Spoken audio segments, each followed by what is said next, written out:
We've always talked about energy in our previous videos, but what exactly is it if it can't be seen, only felt? Well, some people are gifted with the ability to see energy or auras. They might describe seeing different colors around you, revealing insights about your state of being. But most people don't have this gift. Actually, feeling energy isn't that difficult. As Sadhguru suggests, the spine is the vital part of the body for generating and perceiving energy.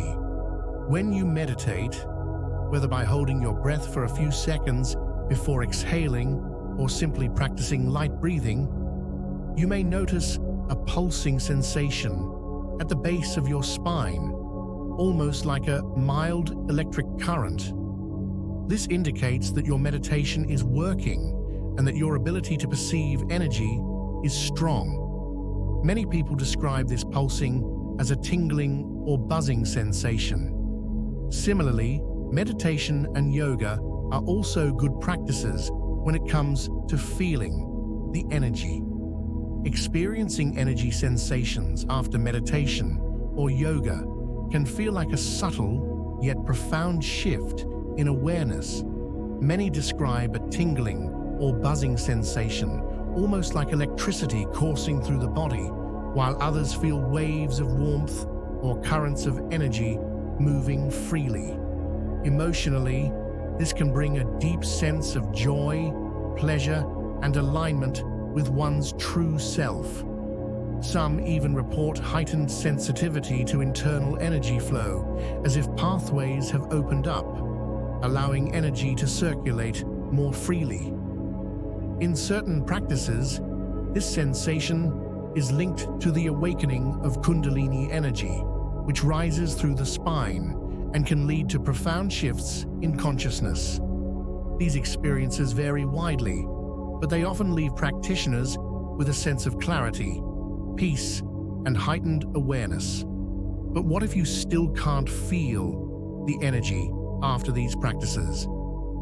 A well-known karate YouTuber, Jesse Enkamp, once visited Shaolin monk Shi Yi, who trains at the Shaolin Temple in Germany. The monk shared a simple method to help people sense their energy, or as he calls it, qi. He explained that the palms serve as qi exit points, meaning you can feel it by bringing your palms close together, focusing your mind, and breathing deeply. It's translated as energy. Which energy? Well, the energy which is nourishing, making all of our lives possible. But why can't we realize it? Because you are paying attention on too much substance. You are paying attention on matter. So you right now, just in the sitting, the most basic ones, just bring the palms very close to each other. Inhale, exhale, in, out, in, don't force anything, out. Let me help you. Okay.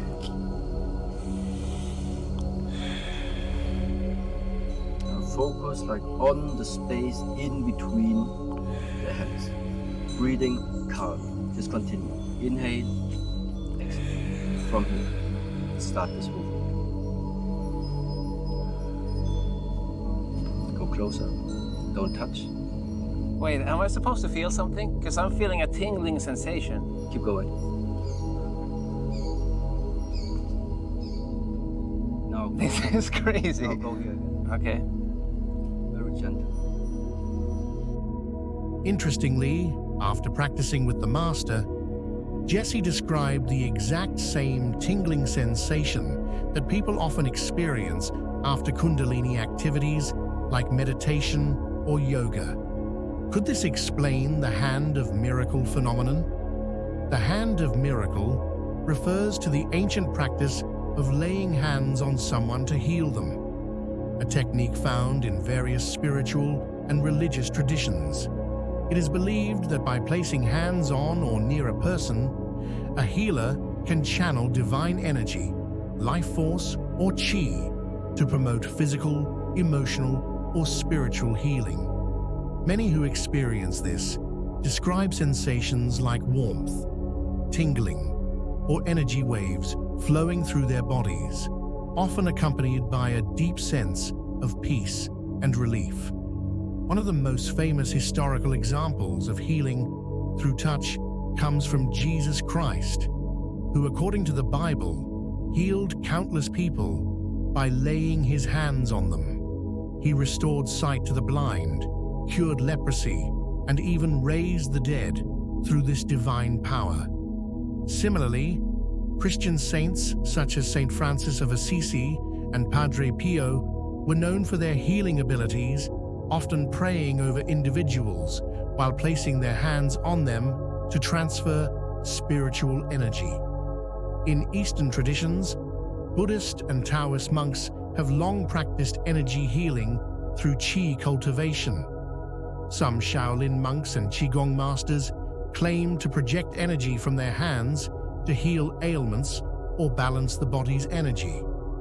A more structured form of this practice, Reiki, was developed by Mikao Usui in the early 20th century. Reiki healers use gentle hand placements to channel universal energy into the body, aiming to promote healing and well-being.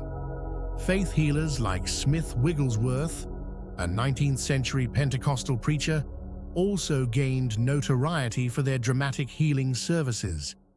Wigglesworth was known for his bold approach, sometimes even lightly striking people to expel sickness, after which they claimed to be miraculously healed.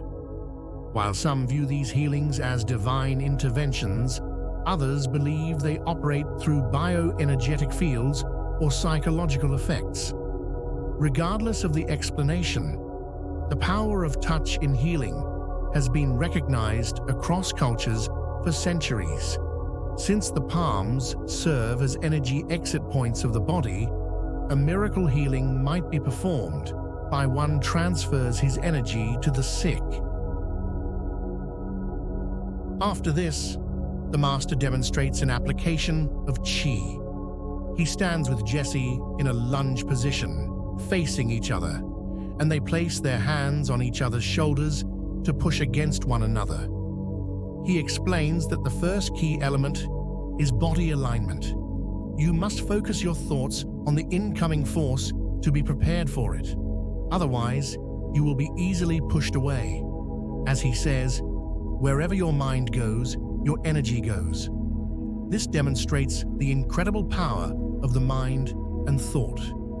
Next, he demonstrates what happens when both participants focus on maintaining alignment while using only their muscles and a tense mind. Neither can move the other. At this point, he reveals the secret to breaking the balance and winning the exchange. Instead of relying on brute strength, which would be ineffective, he introduces the use of qi. The miracle unfolds as he takes a gentle breath, and in that moment, something incredible happens. He seems to transfer his qi energy into his hand, effortlessly pushing Jesse, forcing him to move. You are stable. No question about that. But even if you're stable, there is still something that can penetrate you. Yeah, it just goes a little bit slower. It's like butter. Deeper, yeah, exactly. Right? What I'm doing is, look, I still have some tension. Yeah. But now I release it into your body. Somebody is standing in your way. Yeah. What am I going to do with him? Yes. Apply more of my force or relax more? Yeah. It's just another perspective right now. It doesn't mean that it's always the best one. It's good to have both, the hard and the soft, the physical and the chi. This explains some of the seemingly impossible feats performed by monks, such as piercing a spear against a monk's throat without causing harm. It's likely the same technique at work. By focusing his mind and energy into the throat area, the monk is able to make himself invincible. They deliberately choose such a vulnerable spot where there is little muscle protection to showcase the power of the mind. However, I bet the outcome would be completely different if this were done while the monk was asleep, when his focus and energy were not actively directed. In spiritualism, we also emphasize the power of the mind and thought. Every thought carries energy and, in essence, is energy itself. If a thought is fueled by strong enough intention, it can eventually manifest into reality. That's why the saying, "Be careful what you wish for," holds such weight, especially when it comes to wishing harm upon others. It's best never to do so at all because, whether we realize it or not, thoughts have the potential to shape reality in unexpected ways. This also helps explain the famous quote from Bruce Lee, "Be like water." He must have been comparing water to Qi, as demonstrated by Master Shi. Unlike brute force, Qi cuts deep and slow. This is likely what Bruce was referring to. Another point raised by the Master is the question of how you would react when someone is blocking your way. Would you push through with brute force, or would you wait? Here, brute force is compared to physical pushing, while waiting symbolizes the application of Qi, or slow, deliberate cutting. This illustrates Eastern philosophy, which values tolerance and patience. As Master Shi demonstrates, sometimes the slow and steady approach is far more effective. Not only is Master Shi an excellent trainer for the physical body, but he is also a philosopher filled with wisdom. If you're interested, there are many videos of his discussing spirituality and philosophy that are worth watching. So, if you're interested and want to feel energy, try this method. But also remember, people are born with different gifts. Some are empaths who understand and connect with others' feelings. Some are natural healers, and others can see visions or even prophesy.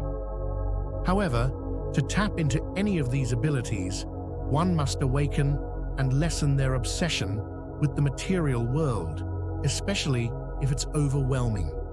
One great thing is that after the pandemic, more and more people are waking up, seeking answers, and realizing that life isn't just about a 9-to-5 job or buying things.